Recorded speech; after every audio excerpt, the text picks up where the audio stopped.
শেখ হাসিনার বোনের মেয়ে সেখানে সংসদ সদস্য এবং ভাগ্যক্রমে তিনি হয়েছিলেন মন্ত্রীও। এখন তিনি দুর্নীতির দায়ে সেখানে দুর্নীতি দমন কমিশন তাকে জিজ্ঞাসাবাদ করছে। এটা বাংলাদেশ এবং জাতির জন্য লজ্জা। আমাদের লজ্জা হলে কি হবে? ওদের কোনো লজ্জা নেই। ওদের কাছে সম্পদ এবং টাকাই বড় কথা।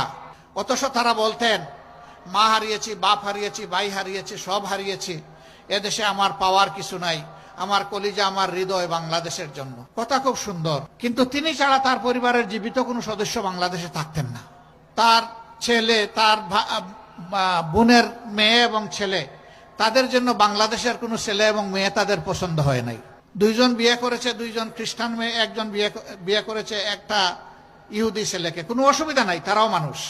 তো বাংলাদেশকে এত ভালোবাসেন, দুই একটা মেয়ে ছেলে এখানে ভালোবাসতে পারলেন না। এই তাদের ভালোবাসার নমুনা। বাংলাদেশ ছিল তাদের ইনকাম সোর্সের জায়গা, আর তাদের কলিজা ছিল বিশ্বের অন্য জায়গায়।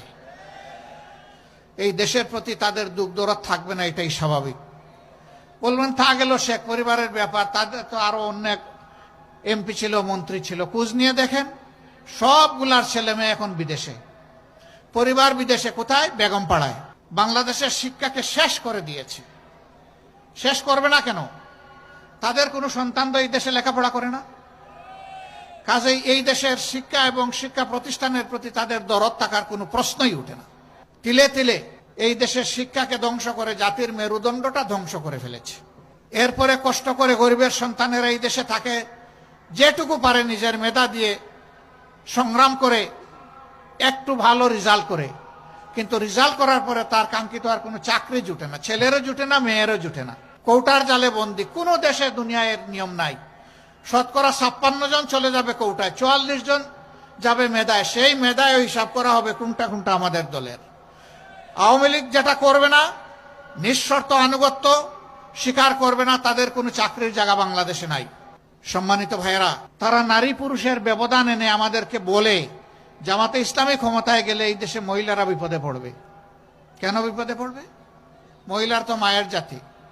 আমরা তো তাদেরকে মায়ের মতো সম্মান করতে চাই, সম্মান করি। এর প্রমাণ আমাদের পরিবারের সদস্যবৃন্দ। তারা লেখাপড়া করে, তারা পেশাগত দায়িত্ব পালন করে, তারা সামাজিক দায়িত্ব পালন করে, তারা রাজনৈতিক দায়িত্ব পালন করে। আমি একটা ক্ষুদ্র মানুষ, আমিও তার প্রমাণ।